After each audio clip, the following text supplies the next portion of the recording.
My name is Andre Fenton. I use he, him pronouns, and awesome. I think we might just jump right in. Cool. So yeah, thank you all for coming. This is gonna be really fun. We're gonna jump into some exercises. I'll talk a bit about how I got into spoken word. Growing up, I learned a lot from spoken word poetry. Um, I was always a shy, quiet writer in high school. Basically, I was always the weird kid that would spend too much time in the library reading everything on the bookshelves until one day I discovered this really awesome class called African Canadian Literature. And when we got to our poetry unit in that class, we didn't read poetry from books, but I was introduced to poetry in through the art of spoken word. My teacher, Mr. Adams, brought in a VHS player, DVD player, a TV. We watched this really cool show back in the 90s called Def Jam Poetry. Me being the shy kid, I was always too nervous to speak out loud about anything, my thoughts and feelings. But the way these poets were performing these really just crisp, amazing pieces spoke to me in a way, and I just said, I got to try this. So I started hanging out this hip hop studio by my school with these rappers who were all way cooler than me until one day the former poet laureate Elle Jones showed up to the studio and she was like, "Hey, you should come check out this poetry slam." I'm like, "What's a poetry slam?" And she's like, "No, let's just go check it out." So we went to this poetry slam over in Dartmouth High, and essentially I had no idea what I was getting into. Um, if you know what poetry slam is, it's kind of like Pokemon, but for poets. You have 3 minutes to perform an original piece of work. You cannot go and copy and paste stuff. That's why I always tell youth that I facilitate that they cannot go and copy and paste Old Town Road or whatever they find on the internet. It has to be original. You have 3 minutes to perform this piece. If you go over your 3 minutes, you have a 10-second grace period. And if you go over that 10 seconds, you lose zero point 0.5 of every scorecard you were given. Now, a poetry slam is judged by 5 random audience members that will score this between 0 and 10. 0 being like the worst poem ever, kind of like equivalent to putting pineapple on pizza or something, I don't know. And 10 being like the best poem you ever heard, like equivalent to like a big bowl of nachos or something just really, really dope. So before I got up on stage, I was terrified. And basically, I got up on stage, had my little notebook, which for theater's sake is my phone right now, and I just kind of covered my eyes and read my poem. It wasn't so bad. Found that I came third place in my first slam. I'm like, hey, that's pretty cool. And it wasn't until afterwards, someone came up to me and was like, yo, by the way, this is finals night for the Halifax Poetry Slam. And the top 5 poets that placed are going to Montreal to represent Halifax at nationals. And I was like, oh, I really just kind of fell on this face first. And since then, I really fell in love with the art form. And I was lucky enough to travel and represent Halifax a national 7 times. But when I got back the last time, what I wanted to focus more on was doing more community-based grassroots work like this, working with emerging established writers, and also working on young adult fiction. One thing I've learned along the way is learning poetry, regardless of how far you go with it or whatever you want to do, but just having that skill, just I find it makes your narrative so much more fluid in ways you wouldn't realize before. So being able to travel and talk to all these storytellers and hear their stories really helped me a lot. And a part of today is we're not going to get too kind of in depth because I think spoken word in a way can be very accessible to those that are to the things that are around us as we tell our stories. So essentially, I start off with a very simple writing prompt. Um, and that writing prompt is take like 3 minutes, write down all the nouns you can of objects that are just around you or things that you've seen today. It could be like a tree, a television. I'm just looking things around this room, a light, a mirror, a computer, a table. Just write down as many things as you can think of and try to make a list as many as you can. There's no kind of limit, but the more words you have in a short amount of time makes this so much more easier for the next part of this exercise. Just take 3 minutes to write down as many nouns as you can. All right, so the reason being why I usually start off with this exercising because when someone ever says the phrase to me, yo, just write a poem or something, I always get so overwhelmed at the idea of writing poetry. And I get more kind of overwhelmed at like the idea of a poem more than I get overwhelmed at the idea of writing like a chapter or a short story or something. Because I find with poetry, there's always this kind of pressure of having every line has to be this top notch kind of like amazing sort of like clever metaphor for something, when truth is poetry is often what's all around us, but we just don't really know how to really channel that. So I like starting off with kind of getting a noun exercise, because this is both ways for people to be introduced to spoken word, but also helps breaking writer's block and gets those creative juices going. So looking around, thinking of like different things around your environment, things that are around you. Um, so what I did, just some examples of mine for my nouns are computer, classroom, mug, coffee, books, canned food, paper, tuna, pen, pots and pans, toaster, fridge, printer, phone, keyboard, bookshelf, TV, eraser, swing set, sky, sun, light, picture, frame, binders, and trees. So those are the things that are around me in one way or another, that have been around me today. So if I take those nouns and I think of a way in which I can engrave them into a poem. So I take those, and this is what I made with them. The best frames are the ones where you can picture yourself chasing a dying light as you look up from a swing while the stars begin to surround the trees. And strangely enough, I find these moments inside my bookshelves, and I hope they find their ways into classroom. It all starts on a paper. No need for an eraser. The only tool you need is a pen. So essentially, the best way to start this exercise is when you start beginning to write your piece based off of the objects around you that you have, make sure that each sentence in your small piece here has at least one of the words you have written down. Now, I'm not saying you have to use every word, but just saying kind of like, but just saying use some of them, and it really helps visualize where you're at, or kind of your surroundings, and it really brings people listening into your current world and what you're thinking and doing and so on. So what I want folks to do is to maybe take about like 5-10 minutes tops, and maybe we'll kind of try to build something similar based around the objects around you that you've written down. And does that make sense to everybody? Cool, cool.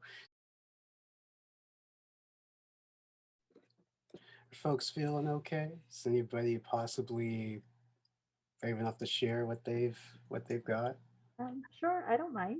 Can you hear me okay? I'm Yeah, not I sure. can hear you. Okay, good.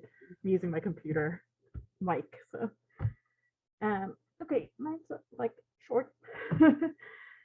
um, the solve that helps the fire dim in my hands, walk side by side with injectors and pills and coffee, keeps me producing in a cycle that doesn't seem to end. But amidst long hours, kitchen smells, and shutdowns, there is creation here. There are still pens and paper and words bubbling over stoves, waiting to set and thicken, braised for long hours, smelling of home, tasting of the life we tasting of the life we choose. Wow, that was fantastic. Thank you for sharing that. I really appreciate hearing that. The first few lines really just, just really, I felt really just brought me like into it, and it was good. It was good. Thank you so much. Anybody else feeling like sharing what they got so far? Oh, I would like to share just because I don't, then I'll be mad at myself. Can you hear me okay? Yeah. Okay. And I never share because I don't see myself as a poet, but I want to write poetry. So I'm writing and I'm going to speak it. And I'm a poet. So this is what I wrote with my words. The urn on my altar has my daddy in it. The trees and the chickens outside my window watch over him. Sage, seashells, pine cones, and a wooden pipe keep him company, along with rose quartz, the Holy Bible, my Awari board. I also keep a little shea butter mixed with cocoa butter and avocado oil close by because his skin is always ashy. Sometimes I leave some plantain and moon water too. It is important to attend to our ancestors. Wow, thank you for sharing that. There's definitely like so much there, you know, definitely you just visualize it just by the way, you know, you're describing those things, and that's such an important skill to like have with this. Thank you so much for that. I'll share, I guess. Okay. Open the door, step from the hardwood onto the crisp grass. Forget about our phones and desks and computers and pens. Let's make a home out here. Away from the highways and buildings and noise, I want to lay down beside the ocean of you. Hear the rise and crash of your voice. Watch the clouds parade above us. Whisper such sweet things that we make the flowers blush and the trees stiffen. Let's forget about masks and warning signs.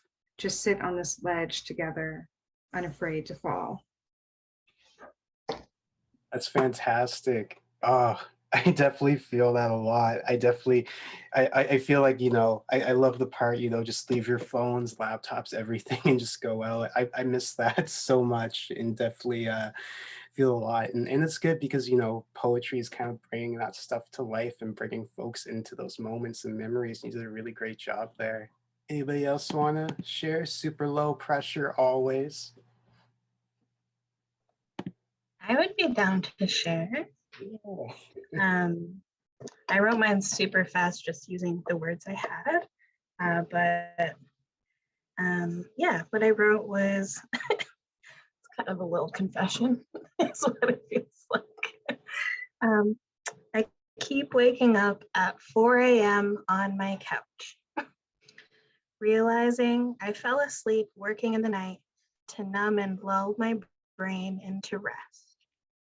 With the light of my TV blanketing me, flickering until I return to sleep. I swear I meant to make it to bed, but these days my mind races, faster than I can write in a notebook, faster than I can keep my hands busy, faster than I can keep myself calm. I eat my weight in sandwiches, chips, and more, hoping it will bring comfort to this doesn't, but the cycle continues. That's so relatable, Bria. That's so relatable. I feel that definitely.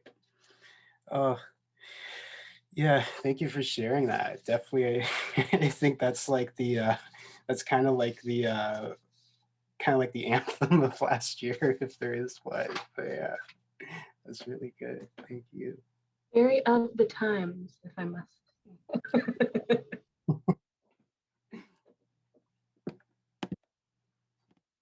Anyone else want to jump in? It's all good. So I think we'll jump into the next exercise here.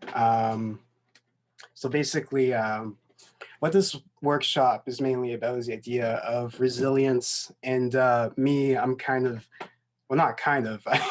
I'm a YA author. I write coming of age stories, and one thing with working with young people in the school systems, facilitating workshops, is one thing I always amazes me is how resilient these young people are, meeting them and hearing their stories, listening to their poetry, their words, in the way, and I always leave feeling super impacted by that. And when I write fiction, I oftentimes think about things that I was always anxious about when I was in their shoes, when I was a teenager, a young kid, the things that I was worried about. But you know, as you get older, sometimes those things fade away and you wonder why you're worrying about that in the first place. But that doesn't take away from the valid reasoning of worrying about those things as a young person, because that worry is always valid. And I think an exercise that I always love doing to really showcase resilience and to really showcase coming through hardship is a prompt called writing a letter to your 10-year-old self. I know there's a younger person in here, but so what we're going to do is we're going to change kind of this topic to write a letter to your past self. Like, what would you say to yourself like 2 years ago, or even 10 years ago, or whenever? Like, what advice would you give? What things would you look forward to, or what kind of things would you warn yourself about? But before we get into all that jazz, I want to talk about kind of my process a little bit. When I write poetry, when I write stuff for spoken word showcases, I always ask myself these three questions. How do I want to feel after I perform this poem? How do I want my audience to feel after I perform this poem? And how am I going to get there? So what I do is when I outline a poem, I try to think of my poem as a circle. I start off at the top. I kind of go down, maybe make a few jokes, get the audience laughing. And if you get the audience on your side, it opens up some doors to, you know, open up some of that hardship you've been through. But also, it's important to keep in mind the life lessons you've learned from the things you've been to and how you're going to build that audience back up. Um, because oftentimes with kind of serious kind of pieces, you're really going to think about how am I going to instill resilience into this audience. Because I like to handle my audience with care. I don't like to leave them just in kind of this really hard state of just of what's the word I'm looking for, just kind of like in this really hard hectic state, because you got to give the audience a reason to come back. So I always like to I heard this you can take the audience anywhere as long as you bring them back home at the end. So when I perform poetry, I always try to keep that in mind. And essentially I'm going to perform my version of this piece, and we're going to kind of talk a bit about it a little bit, and kind of the instructions will come from there. I think I have this memorized. I might just jump right into it. If I have to pull out my phone, it'll be super quick. But my version goes like a letter to my 10-year-old self. Dear you, this is going to be weird, so stay with me. Let's just get this one out of the way and know that dating is weird. There's no clear-cut way to get ahead of this chess game. Is saying the right thing at the right time sort of happens, or it doesn't. Like when you lie to a girl and said you're really good at making nachos, but you're really bad at making nachos. So when she asks, why are there hot dogs in the nachos? You say you like to live on the edge. When in truth you want to impress her, but she is not impressed. But know that smoke affair never fill your lungs, so she like the match of try. So pick yourself up and try to light that match again. And don't get too caught up on the idea of someone being the one just yet, because life is complicated.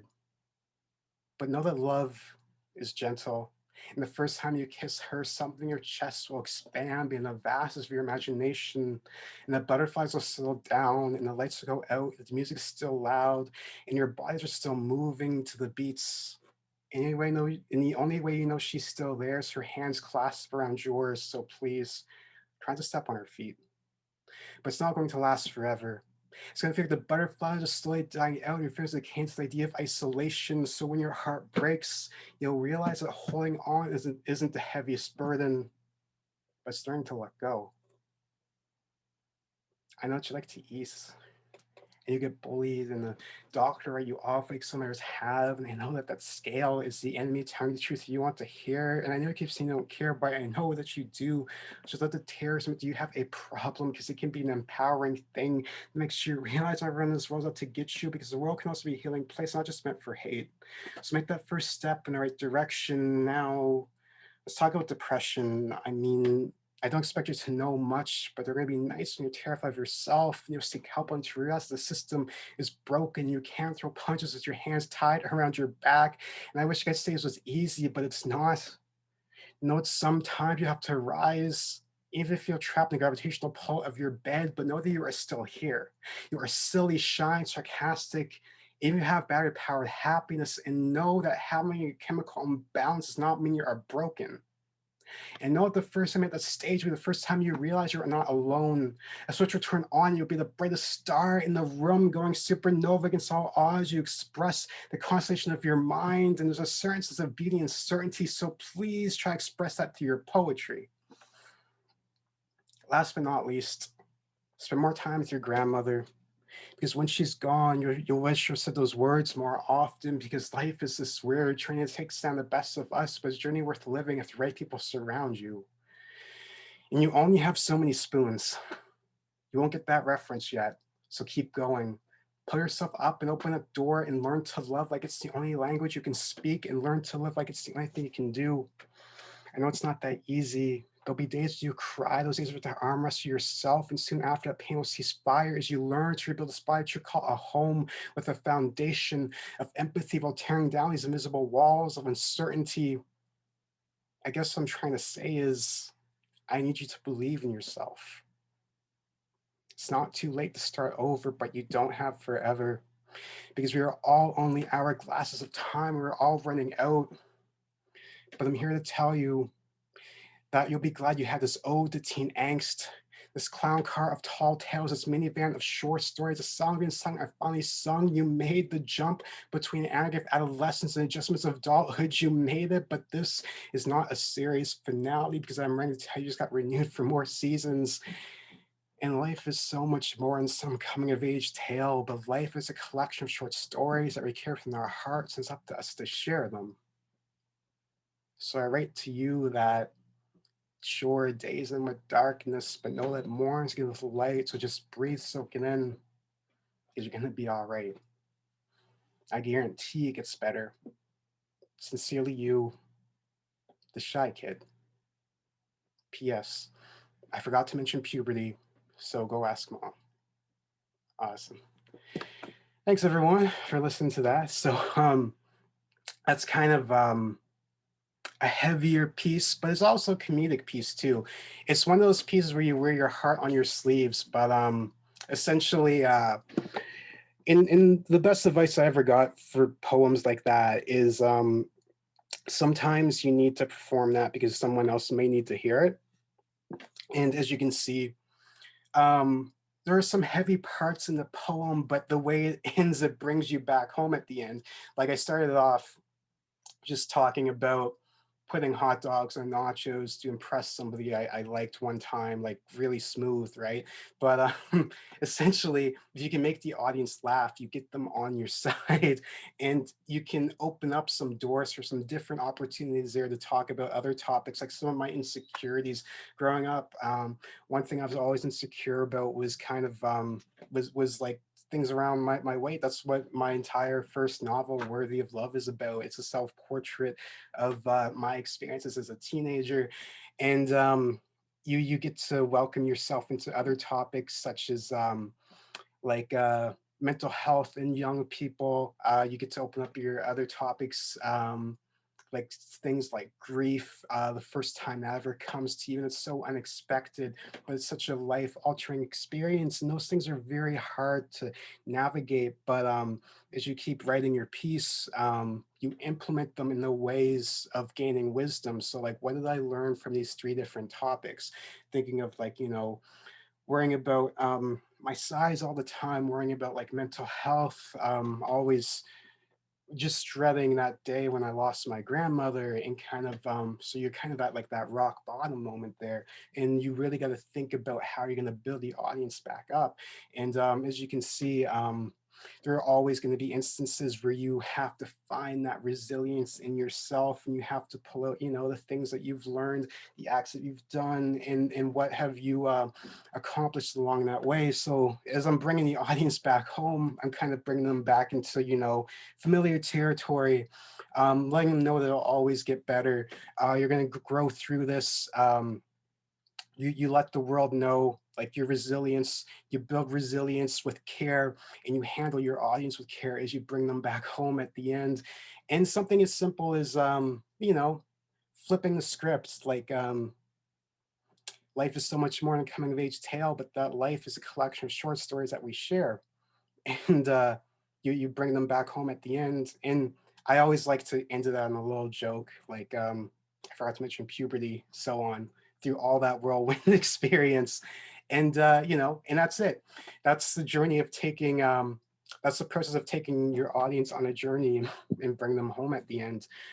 So I want folks to start a familiar exercise with that. I was saying before we started, I usually always like to outline things I'm going to write about. Otherwise, I'm just super aimless on the page, and maybe hoping that might help some folks here too. And so if folks are ready, I would say, let's just jump into writing this little piece, this letter of resilience, of the things we've been through, the things that have happened, and how we broke through the other side of it, and it can be really from anything, anything from like teenage angst to experiencing grief, going through just different stages of life.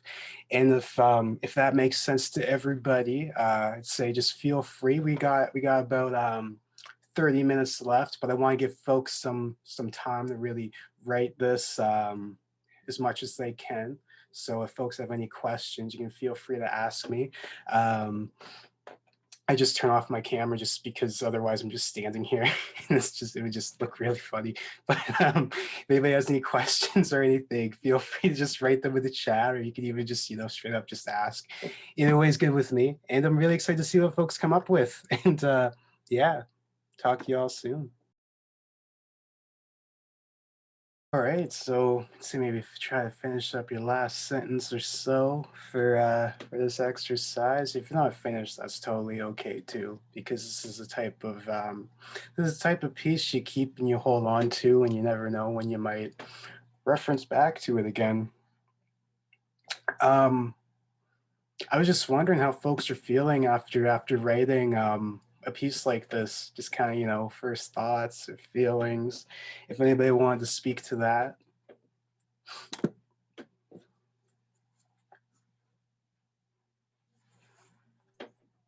I think for me, it's a very intense exercise. Like, it's a very intense piece of writing to do. It's a lot of self-reflection, and it feels like inner child work, it feels like inner child healing. So it's very intense, and I would need, I could sit here for hours and work on it.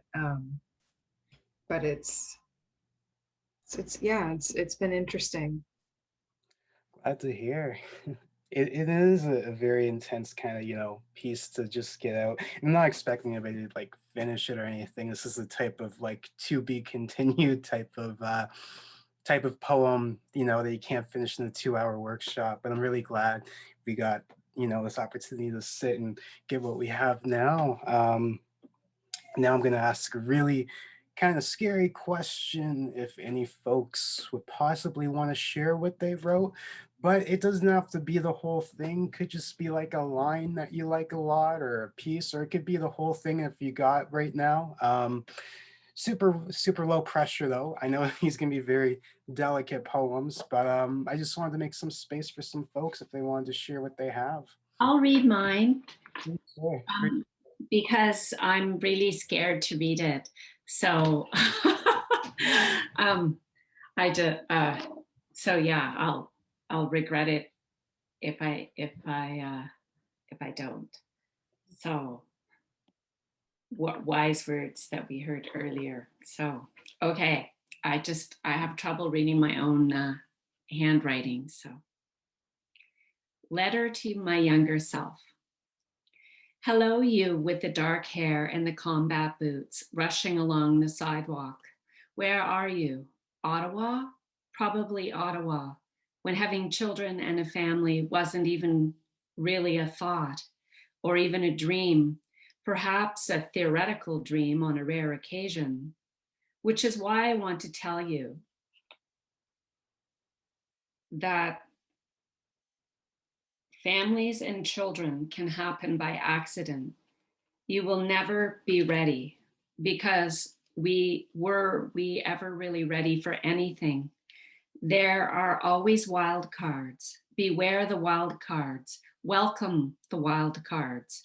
Know they will fly out when you least expect them. And you don't have to catch them. You can try. But the thing about a wild card is that it will often knock you on your ass. But you know this. You will get up again. Even when you are on your knees, even when you walk on your knees, you will get up. You will rise again. The wild cards will knock you down, and they give you the power to stand up. There is nothing I can say to prepare you for being a single parent. It is a hurricane. It is the lonesome howl of the coyote under the starlit sky. It is a walk in the desert with no shade or water. There will be a night when your child vomits and you have to clean it up and change his sheets and clean him up. You'll be naked on the floor because your own PJs are covered in puke, and your kid will look at you. Your 5-year-old will look at you and say, Maman, even I feel sorry for you. And finally, you will shower and lurch back to bed, and you'll lie there in the dark, knowing no one is coming. There is no help on the way. You are a single parent, and you will feel the dark sky is eating you alive. But you will fall asleep, and no one will come except you. You will show up for yourself over and over and over again. You are stronger than you know, so much stronger. Right now, you dream of big things and travels far and wide. But know that when you are a single parent, you will see an ocean in your coffee cup and angels dancing over the floor in a ray of light the sun casts in your dirty window. You'll hear divine choirs in the silence of your small apartment because you understand that rare stillness and silence truly is its own song, one which will always be singing to you. When you can't pay the oil bill, you will figure it out. This is what you will do. It is your magic, your ability to stand back, to stand up, to stand there when the wild cards fly at you. Yes, you'll cry in an old chair you found on a garbage pickup day, someone else's garbage, but a chair so beautiful and comfortable you are sure it was in a palace. And you'll appreciate that comfort and rare silence, the sunbeams and hot coffee, the universe in your daily life, which will pass so quickly when another wild card comes and sweeps you into a new, easier time. But you will never forget how to stand up, never again, nor the music of silence, the magic carpet of the wild card. You are strong, you will soar. Wow. Thank you for sharing that. That was amazing. I love that. That was amazing. Oh, the wild cards. I really, really appreciate you sharing that with everybody today. I know it's scary, but it is deeply, deeply appreciated. I'm sure everyone feels better from hearing it, you know. Thank you, Christy-Ann. Someone wrote, please publish that somewhere. Katie wrote that. That was so beautiful. Thank you so much for sharing. Like I'm so moved. I was just in tears. Like if you're comfortable, I feel like you need to publish that somewhere, somehow, at some point if you want, because that would be so beautiful for people to be able to read that. Like I want to read it again because that was so beautiful. Thank you so much for doing that. I can't believe this 2 hours went by so quick. It's only felt like it was like 30 minutes, but that's when you know, it's such a good time and just, everyone's getting some really, really good stuff. And yeah, I guess if I guess if folks want to hold on to their piece, please do. This is always the type of piece, like I said earlier, it's kind of to be continued, and there'll always be somewhere that adds some more of it. And yeah, just hold on to it. And I want to say thank you again for everyone who came to this workshop tonight. Thank you to the Khyber and South House for everything they've done for this. Shout out to Bria and Francesca. But I guess maybe before we end, anybody have any questions or anything like that? Or Anything about the workshop? I just wanted to bring to your attention that there was one person that wanted to share a part of their poem in the chat also. Just for sure. wanted to plug that in, sorry. I wanted to ask, Andre, how do you deal with, like in terms of sort of caring for your audience? There's this thing that I've noticed when I've performed is like, if people are feeling something really intensely, they like want to come up and talk to you afterwards and sort of like unearth a lot of like their emotions. How do you do that? How have you found doing that, taking care of yourself and them at the same time? Oh, totally. That's so real. I mean, every time there's like some kind of powerful piece, there'll always be someone that comes up and think that might be an invitation for them to unload something on you as a performer. And it's just kind of like, I think, you know, in building those boundaries are so hard and awkward because sharing poems like these on stage, I think maybe it's a good reminder that, you know, sometimes it's important to, you know, remind the audience like, yo, I'm sharing this piece, but just FYI, this is not an invitation or anything like that. And maybe some people may think that's rude, but your boundaries are your boundaries and they're always to be respected regardless.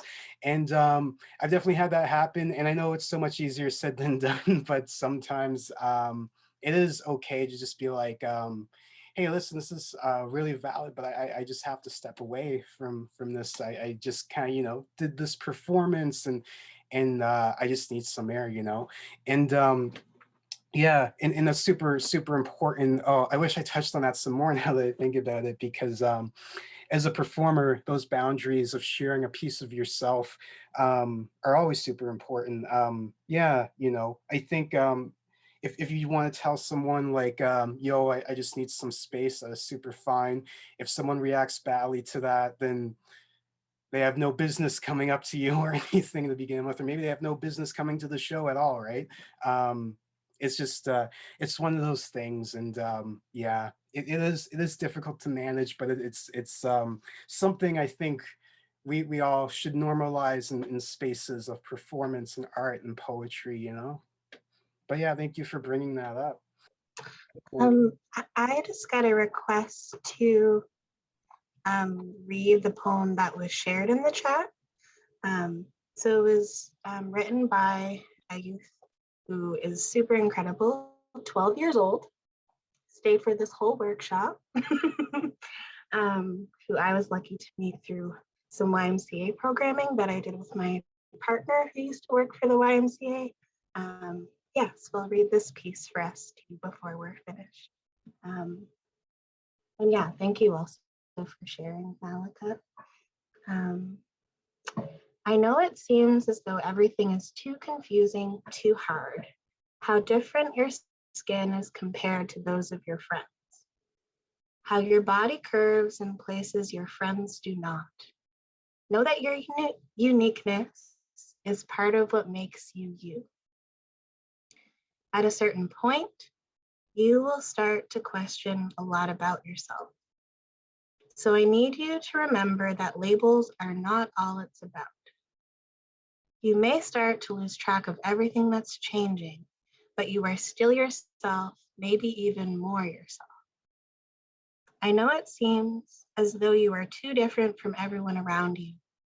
How when your friends start to talk about Zac Efron, you don't understand what they see.